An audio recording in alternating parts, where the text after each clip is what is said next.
La mañana que mi esposo me sacó de mi propia panadería, todavía puedo sentir el frío de sus palabras cuando llamó a mi padre. Don Antonio, venga a recoger a su hija. Ya no la necesito aquí. Ni siquiera me dejó despedirme de mis empleadas. 48 horas después, su mundo perfecto se derrumbó completamente. Y yo descubriría que mi padre había estado preparando todo durante meses. Mi nombre es Lucía Castillo. Tengo 34 años. Y durante los últimos 8 meses creí haber encontrado al hombre de mis sueños. Qué equivocada estaba.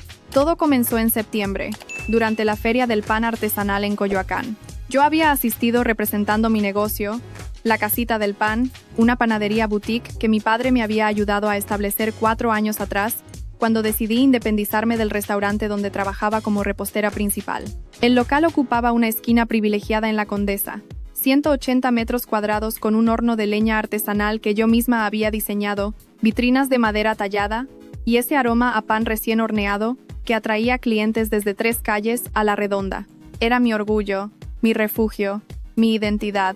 Esa tarde conocí a Rodrigo Velázquez, alto, de traje gris impecable, con una sonrisa que parecía genuina, y unos ojos que me miraron como si fuera la única mujer en toda la feria. Me dijo que era inversionista gastronómico, que estaba expandiendo un grupo de restaurantes, que admiraba mi trabajo. Me mostró fotos de locales en Guadalajara, en Monterrey, incluso en Los Ángeles. Todo parecía legítimo, exitoso, prometedor. ¿Sabes qué me encanta de ti, Lucía?, me dijo aquella primera noche mientras cenábamos en un restaurante de Polanco. Que eres real. No como esas empresarias que solo buscan inversionistas. Tú horneas con el corazón. Qué ingenua fui al creerle. Durante 4 meses, Rodrigo fue el novio perfecto. Cenas en los mejores restaurantes de la ciudad. Escapadas de fin de semana a Valle de Bravo.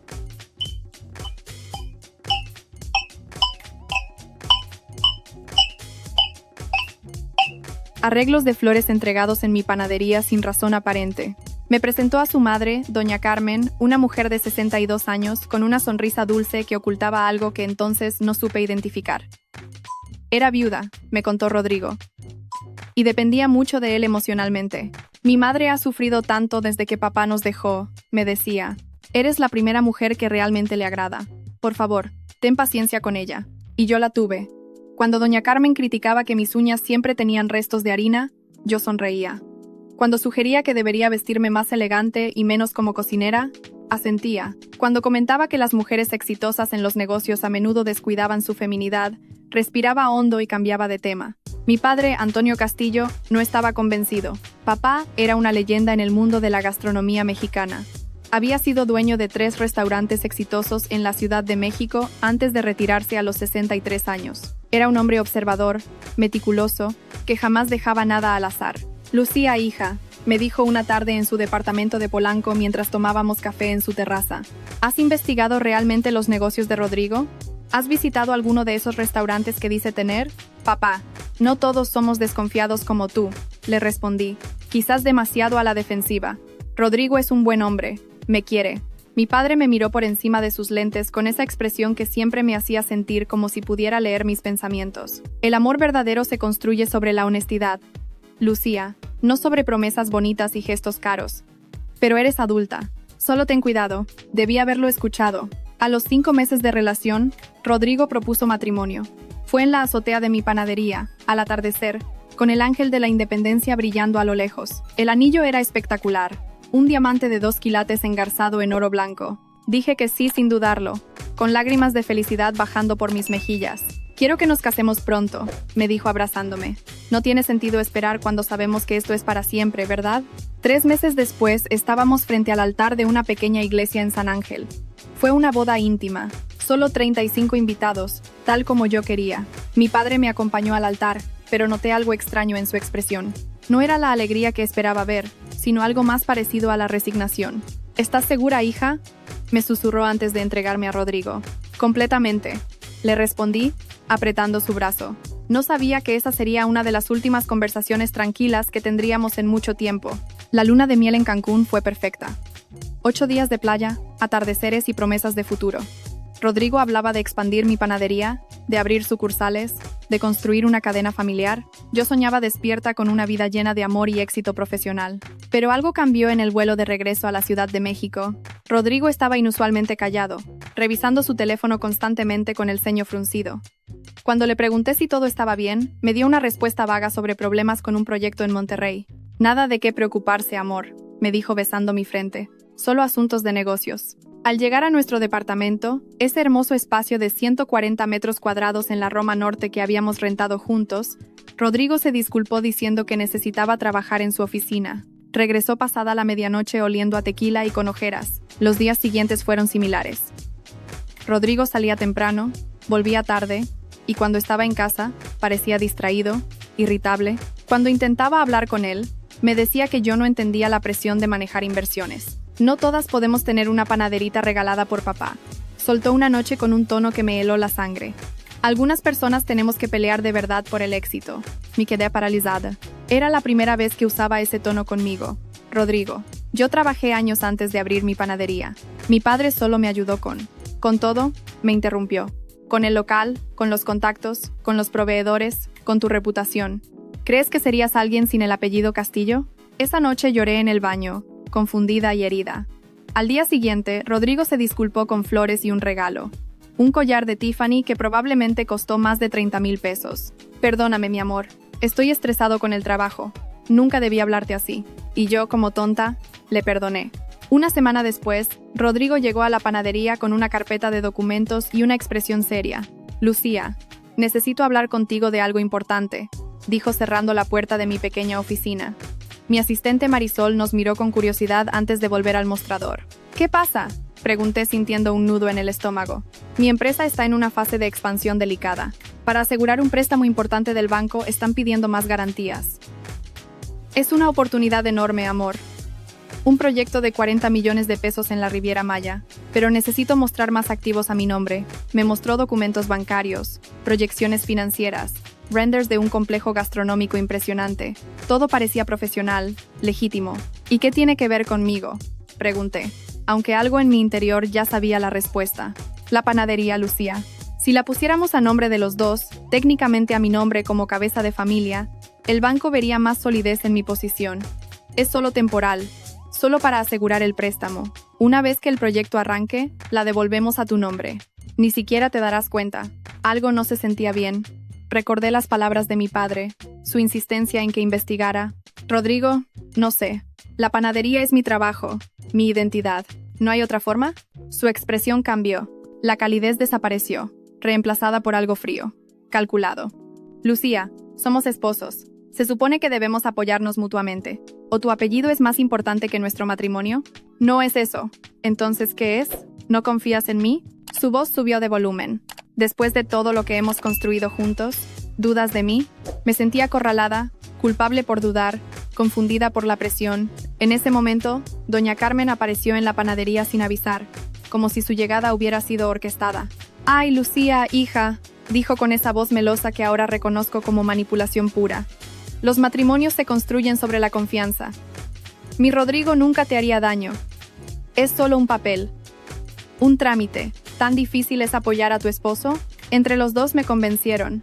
Me dijeron que iríamos juntos al notario, que todo sería transparente, que era solo una formalidad temporal. Firmé un poder notarial que, me aseguraron, solo permitía a Rodrigo usar la panadería como garantía, no transferirla. Debí leer cada línea.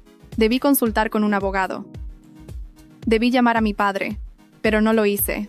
2 semanas después, llegué a la panadería una mañana de martes para encontrarme con la cerradura cambiada. Intenté entrar con mi llave, pero no funcionaba. Llamé a Marisol, pero no respondió. Llamé a Rodrigo, pero fue directo al buzón de voz. Finalmente, un hombre de traje salió del local con una caja de mis pertenencias personales. ¿Quién es usted?, exigí saber sintiendo el pánico crecer en mi pecho. Soy el abogado del señor Velázquez. Tengo instrucciones de entregarle esto y notificarle que ya no tiene acceso a estas instalaciones. El local ahora es propiedad exclusiva de mi cliente. ¿Qué? Eso es imposible. Esta es mi panadería. Me mostró documentos. La escritura de transferencia de propiedad firmada por mí hacía 2 semanas. No era solo un poder notarial, era una cesión completa, irrevocable, del local a nombre de Rodrigo Velázquez. Pero yo no firmé esto. Firmé un poder, no una transferencia. Señora, su firma está aquí, certificada por notario.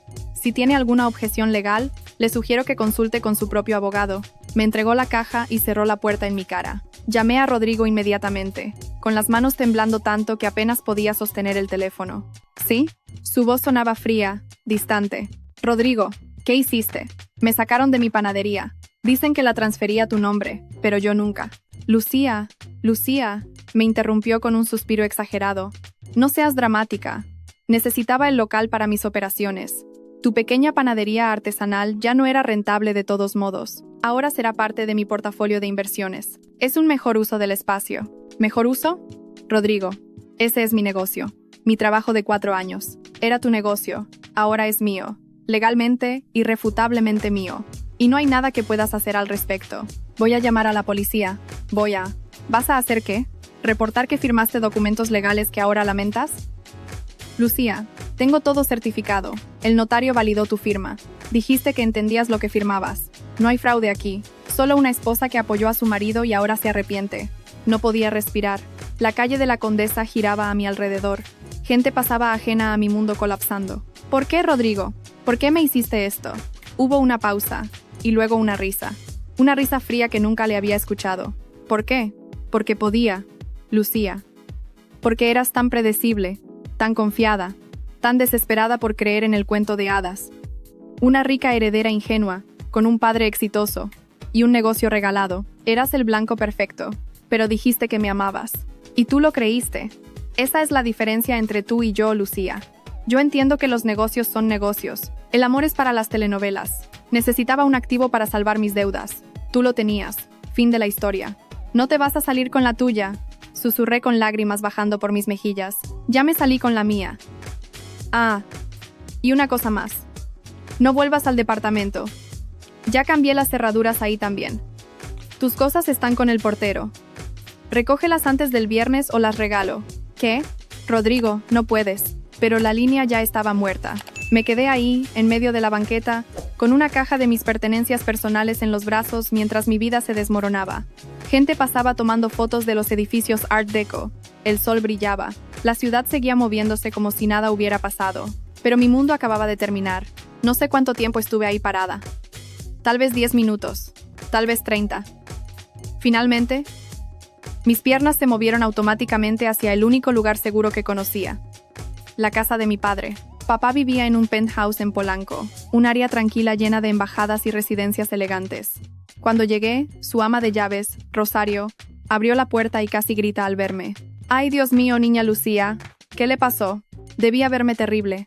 Maquillaje corrido, ojos hinchados, sosteniendo esa caja patética como si fuera lo único que me quedaba en el mundo. ¿Está mi padre? Fue todo lo que pude decir. Papá estaba en su estudio revisando viejas recetas familiares, como hacía cada tarde. Cuando me vio entrar, dejó caer la pluma que sostenía. Lucía. Y entonces, me derrumbé. Le conté todo entre sollozos. El poder notarial, la transferencia, Rodrigo echándome de la panadería, del departamento, de mi vida. Papá me abrazó en silencio, dejándome llorar en su hombro como cuando era niña y había tenido una pesadilla. Ya, hija, ya pasó. Ahora estás aquí. Estás a salvo, murmuraba acariciando mi cabello. Cuando finalmente pude hablar coherentemente, me apartó y me miró a los ojos. Lucía, necesito que me escuches con atención. ¿Tienes copias de los documentos que firmaste? No. El abogado de Rodrigo solo me mostró la escritura final. No me dejó quedarme con nada. ¿Recuerdas el nombre del notario? Intenté pensar a través de la niebla de mi cerebro. Hernández. Notaría Hernández y Asociados, creo. En Reforma. Papá asintió, tomando notas en una libreta. Está bien. Vamos a solucionar esto, te lo prometo. Pero primero descansa. Rosario te preparará tu habitación. Mañana empezamos a pelear. Esa noche no dormí. Daba vueltas en la cama, reproduciendo cada momento con Rodrigo, buscando las señales que me había perdido. Todas estaban ahí, en retrospectiva. Las llamadas misteriosas, las salidas nocturnas, la presión constante, Doña Carmen apareciendo en momentos clave. Había sido una obra de teatro perfectamente orquestada, y yo había sido la idiota protagonista. A la mañana siguiente, papá ya estaba vestido y desayunando cuando bajé. Buenos días, hija. Siéntate. Come algo. No tengo hambre. Come de todos modos. Vas a necesitar energía. Mientras picaba un pan dulce, papá deslizó su iPad hacia mí. En la pantalla había una foto de Rodrigo con otra mujer, entrando a un hotel de lujo en Monterrey, con la mano en su espalda baja. Esa postura íntima que reconocí porque la había usado conmigo. Esta foto fue tomada hace una semana, dijo papá calmadamente.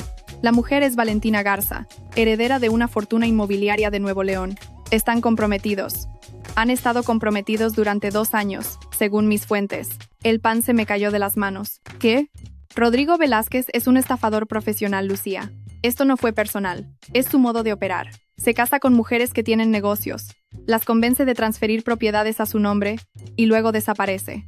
Ha sido su 4ª víctima en 5 años. La policía de Guadalajara lo busca por fraude matrimonial, pero nunca han podido reunir suficiente evidencia porque técnicamente los documentos son legales. Me quedé mirándolo, procesando esta información. ¿Cómo sabes todo esto? Papá se reclinó en su silla con una expresión que nunca le había visto. Era calculada, fría, pero también protectora. Lucía, soy tu padre. Cuando me dijiste que te ibas a casar con un hombre que apenas conocías, por supuesto que lo investigué. Contraté a los mejores investigadores privados de México.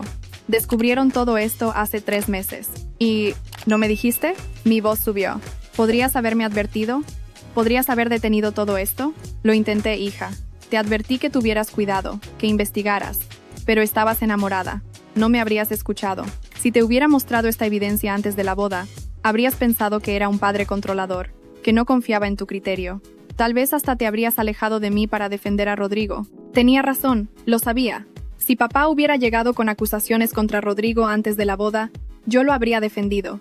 Habría pensado que eran celos paternales o que papá no podía soltarme. Entonces, ¿me dejaste casarme con un estafador? ¿Me dejaste perder mi panadería? No exactamente, dijo papá con una pequeña sonrisa que me confundió. ¿Recuerdas cuando firmamos los papeles para establecer tu panadería hace 4 años? Vagamente.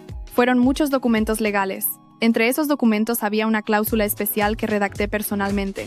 Estipula que en caso de transferencia de propiedad del local bajo circunstancias sospechosas, definidas como transferencias realizadas menos de 1 año después de un matrimonio, la propiedad revierte automáticamente a un fideicomiso familiar que yo administro. Era mi póliza de seguro, por si alguna vez te encontrabas en una situación como esta. Me quedé mirándolo. ¿Qué? En términos simples, Lucía, Rodrigo cree que es dueño de la panadería.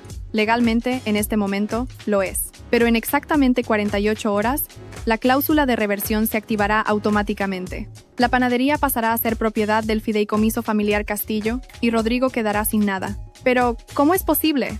¿Él no revisó los documentos? Oh, lo hizo. Pero la cláusula está enterrada en el contrato de donación original que firmé cuando te ayudé a establecer el negocio, no en la escritura del local en sí. Su abogado habría tenido que rastrear y leer cada documento relacionado con la propiedad desde su origen para encontrarla, y claramente no lo hicieron. Estaban demasiado confiados.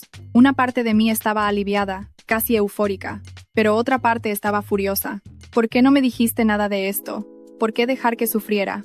Papá se puso serio, tomando mi mano sobre la mesa. Porque necesitabas aprender, hija. Suena cruel, lo sé, pero toda tu vida has estado protegida. Por mí, por tu apellido, por tu privilegio. Necesitabas entender que el mundo tiene depredadores, que la confianza ciega es peligrosa, que los documentos legales importan. Si simplemente te hubiera rescatado sin que experimentaras las consecuencias, nunca habrías aprendido la lección. Quería estar enojada con él. Quería gritarle que no tenía derecho a usar mi vida como una lección. Pero en el fondo sabía que tenía razón. Había sido ingenuamente confiada. Peligrosamente ingenua. ¿Y ahora qué? Pregunté finalmente. Ahora, dijo papá con esa sonrisa pequeña y peligrosa. Ahora le enseñamos al señor Velázquez que con la familia Castillo no se juega. Los siguientes 2 días fueron un torbellino. Papá contactó a su equipo legal, un grupo de abogados que trabajaban con él desde hacía décadas. Repasamos cada detalle de mi matrimonio, cada transferencia, cada conversación que pudiera recordar. Mientras tanto, Rodrigo ya había convertido mi hermosa panadería en algo irreconocible. Según una amiga chef que pasó por ahí, había quitado mi letrero artesanal, había despedido a Marisol y las otras empleadas, y estaba planeando subarrendar el espacio para recuperar dinero rápido. Típico, comentó el abogado principal de papá, Don Miguel, un hombre de 68 años con una reputación temible en el mundo legal mexicano. Los estafadores siempre se ponen ansiosos. Intentan monetizar rápidamente antes de que sus víctimas puedan reaccionar. El tercer día después de que me echaran, un jueves por la tarde, Don Miguel llamó a Rodrigo para una reunión urgente en las instalaciones de la panadería. ¿Reunión sobre qué?, preguntó Rodrigo, su voz llena de arrogancia incluso por teléfono. Sobre irregularidades en la transferencia de propiedad. Hay algunos documentos que necesita firmar para legalizar completamente su posesión, mintió don Miguel suavemente. Rodrigo, confiado y codicioso, aceptó inmediatamente.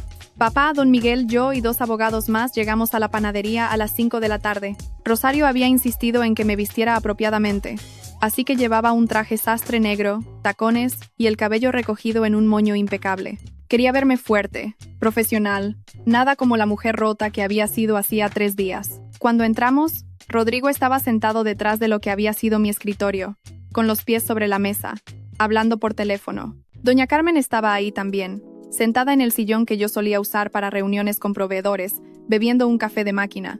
Al vernos entrar, Rodrigo cortó su llamada. «Vaya, vaya, la familia Castillo al completo. ¿A qué debo el honor?» Su tono era burlón, casi divertido. Papá no dijo nada, simplemente asintió a don Miguel. «Señor Velázquez», comenzó el abogado abriendo su portafolio. «Estamos aquí para notificarle formalmente que la transferencia de propiedad de este local, efectuada hace 48 horas, ha sido automáticamente revertida bajo la cláusula 17.2 del contrato de donación original, firmado el 20 de abril de 2021. Rodrigo parpadeó. ¿Qué? En términos simples, continuó don Miguel, usted ya no es el dueño de este establecimiento. Nunca lo fue realmente, gracias a ciertas precauciones legales implementadas por el señor Castillo. La expresión de Rodrigo cambió de confusión a furia en segundos. Eso es imposible. Tengo la escritura firmada y certificada. Esto es mío. Tiene una escritura que era válida durante exactamente 48 horas, corrigió don Miguel, después de las cuales la propiedad revirtió a un fideicomiso familiar. Aquí está la documentación. Le entregó una carpeta gruesa. Rodrigo la abrió, hojeando página tras página de lenguaje legal. Pude ver el momento exacto en que entendió lo que había pasado. Su rostro se puso rojo, luego pálido. Esto no puede ser legal.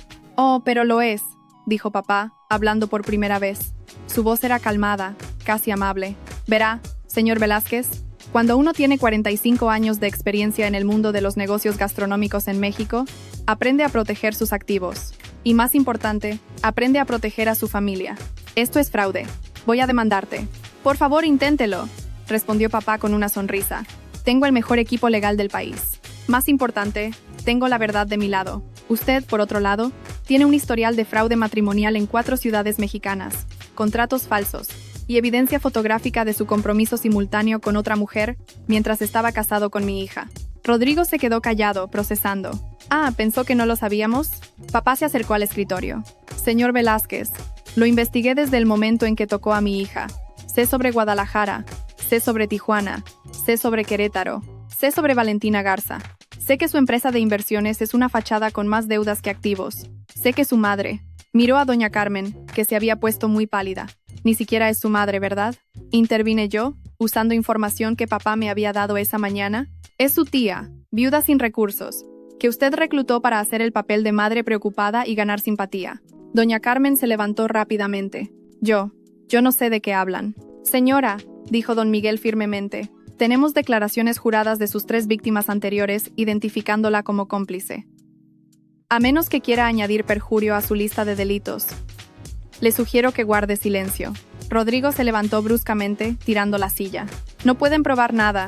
Lucía firmó esos documentos voluntariamente. No hay crimen. Técnicamente tiene razón, admitió papá. Por eso no llamamos a la policía inmediatamente. Pero hay algo más que debería saber. Hizo un gesto, y don Miguel sacó más papeles. Verá. Mientras usted estuvo ocupado cambiando cerraduras y jugando al empresario exitoso, nosotros estuvimos ocupados contactando a todos los bancos e inversionistas con los que usted tiene pendientes. Les informamos sobre su historial de fraude. Llamamos a sus socios potenciales. Hablamos con los directivos del proyecto en la Riviera Maya que tanto presumía. Rodrigo se puso aún más pálido. No pueden. Resulta, continué yo, sintiendo una satisfacción oscura, que cuando el legendario Antonio Castillo, fundador de los restaurantes más exitosos de la Ciudad de México y mentor de media industria gastronómica nacional, llama a decir que alguien es un estafador, la gente escucha. Especialmente cuando puede respaldar cada acusación con evidencia documentada. Su crédito bancario ha sido congelado, añadió don Miguel, casi casualmente. Sus cuentas están bajo investigación por actividad sospechosa. El proyecto de la Riviera Maya ha cancelado su participación. Y 4 de sus víctimas anteriores, alentadas por nuestra evidencia, han decidido presentar cargos criminales. Rodrigo se dejó caer en la silla, la realidad golpeándolo como un tsunami. Ahora, dijo papá, su voz como acero cubierto de terciopelo, tiene 2 opciones. Opción 1, luchar contra esto.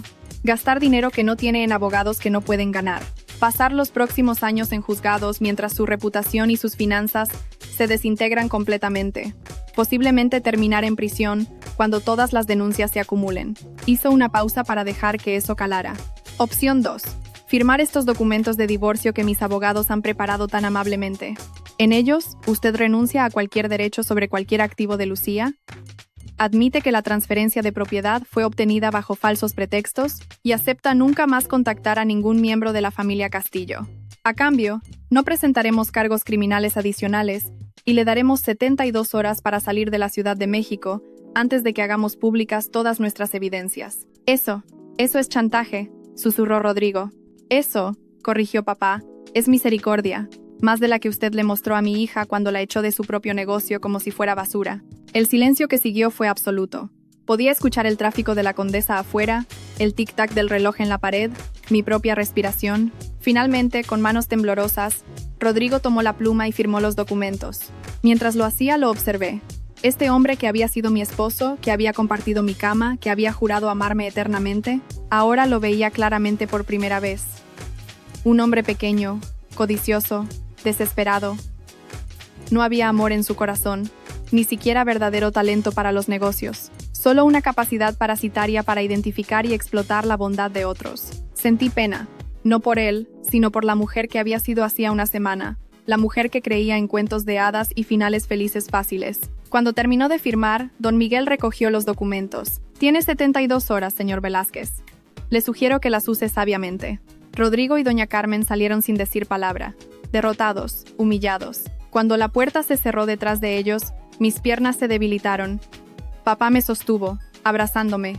Se acabó, hija, se acabó. Y entonces lloré. Pero esta vez no eran lágrimas de desesperación. Eran lágrimas de alivio, de rabia liberada, de una lección aprendida de la manera más dura posible. Los meses que siguieron fueron de reconstrucción, literal y figuradamente. Papá insistió en que me tomara un tiempo antes de volver al trabajo. La panadería no va a desaparecer, Lucía, pero tú necesitas sanar. Pasé ese tiempo en terapia, procesando no solo la traición de Rodrigo, sino mis propios patrones de pensamiento que me habían hecho vulnerable. Mi terapeuta, la doctora Vargas, me ayudó a ver que mi necesidad de ser amada me había cegado ante las señales obvias de peligro. No eres tonta por haber confiado, me dijo en una sesión.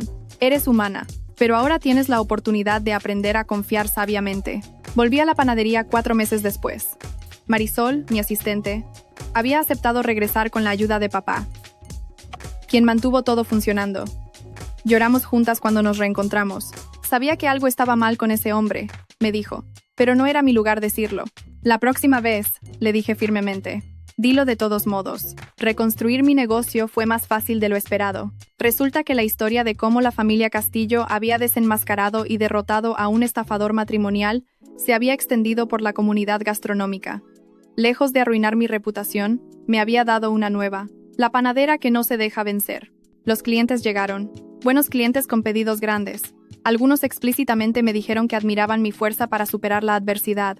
Un año después del desastre con Rodrigo, gané el contrato para proveer pan artesanal a una cadena de hoteles boutique en toda la República.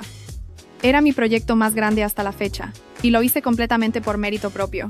En cuanto a Rodrigo, escuché que se había ido a Estados Unidos después de que su tiempo en México terminara. Valentina Garza, cuando se enteró de su verdadera naturaleza, lo dejó y contactó a las autoridades. La última noticia que tuve fue que estaba viviendo en Texas, trabajando en lo que pudiera encontrar. Su imperio de mentiras se había derrumbado completamente. Doña Carmen enfrentó cargos por complicidad en fraude. Recibió una sentencia suspendida y servicio comunitario gracias a su edad, pero su reputación quedó destruida. La verdadera transformación, sin embargo, fue en mí. Aprendí a leer documentos cuidadosamente. Aprendí a cuestionar promesas demasiado buenas para ser verdad. Aprendí que el verdadero amor no presiona, no manipula, no exige sacrificios unilaterales. También aprendí sobre mi padre. Su silencio durante mi noviazgo con Rodrigo no había sido indiferencia o abandono. Había sido una forma de amor difícil. El amor que te permite fallar, aprender y fortalecerte. ¿Alguna vez dudaste de tu decisión de no advertirme directamente? Le pregunté una noche durante nuestra cena semanal en su departamento. Papá consideró la pregunta por un largo momento. Cada día, admitió finalmente. Ver sufrir a tu hija es la peor tortura para un padre. Hubo noches en que casi te llamaba para contarte todo. Pero entonces recordaba que mi trabajo no es evitar que te caigas. Mi trabajo es asegurarme de que tengas las herramientas para levantarte. Las tuve, dije tomando su mano. Gracias. 2 años después del día que Rodrigo me echó de mi panadería, conocí a Fernando en un evento de gastronomía sustentable en Oaxaca. Era chef, 8 años mayor que yo, con ojos amables y una risa genuina. Nuestra primera cita fue tomar mezcal y hablar de comida durante 5 horas. Nuestra segunda cita fue visitar un mercado orgánico que él apoyaba. Nuestra tercera cita fue cuando le conté toda la historia de Rodrigo. Gracias por confiar en mí con esto, dijo cuando terminé, tomando mi mano sobre la mesa del restaurante. Y quiero que sepas que nunca te presionaré a hacer algo que te haga sentir incómoda. Tus límites son sagrados para mí. Esa fue la diferencia. Fernando no prometía el cielo. No hacía grandes gestos extravagantes. No me apuraba. Pero me respetaba, me escuchaba, me trataba como una igual. Cuando finalmente nos comprometimos, 2 años después de conocernos, no hubo prisa. Planeamos la boda durante 1 año. Fernando insistió en que revisáramos cualquier documento legal juntos, con nuestros respectivos abogados presentes. No porque no confíe en ti, explicó, sino porque respeto tu autonomía y tu experiencia. Quiero que siempre sientas que estás tomando decisiones informadas. Papá lloró en mi segunda boda. Lágrimas de alegría, esta vez, mientras me acompañaba al altar hacia un hombre que genuinamente me merecía. Está bien, hija. Está bien, susurró antes de entregarme a Fernando. Lo sé, papá. Esta vez yo también lo sé. Hoy, 5 años después de aquel terrible martes cuando mi vida se desmoronó, tengo una panadería próspera con 8 empleados, un matrimonio sano construido sobre respeto mutuo y una sabiduría ganada con dolor. Todavía pienso en aquellos días oscuros a veces, en la mujer que fui, tan ansiosa por ser amada que sacrificó su sentido común, en las señales rojas que ignoré, en las lecciones que tuve que aprender de la manera más difícil. Pero también pienso en la fortaleza que encontré del otro lado, en el padre que me amó lo suficiente para dejarme caer, sabiendo que me había dado una red de seguridad, en la capacidad de reconstruir no solo mi negocio, sino mi autoestima. A veces los jóvenes emprendedores me piden consejo. Siempre les digo lo mismo: construyan fundamentos fuertes, en los negocios y en la vida, porque cuando la tormenta llegue, y llegará, solo los cimientos sólidos te mantendrán de pie. Y si me preguntan sobre el amor, sobre cómo saber cuándo confiar, les cuento mi historia. No la versión editada, sino la verdad completa, con todas sus partes dolorosas y humillantes. El amor verdadero, les digo, no te pide que renuncies a quien eres. Te invita a convertirte en la mejor versión de ti misma. No te exige sacrificios ciegos. Te ofrece apoyo mutuo, no te presiona a firmar papeles sin leer. Te anima a proteger tus intereses mientras construyen algo juntos. Y siempre termino con esto. Nunca, jamás, firmen algo sin leerlo. No importa quién se los pida. No importa cuánto confíen. Porque el documento más peligroso no es el que firma un extraño. Es el que firma a alguien que ama sin cuestionarlo. Esa lección me costó mi panadería, mi matrimonio y casi mi cordura. Pero al final, recuperé todo eso y más. Recuperé algo más valioso, mi capacidad de confiar en mi propio juicio. Y eso resulta no tiene precio.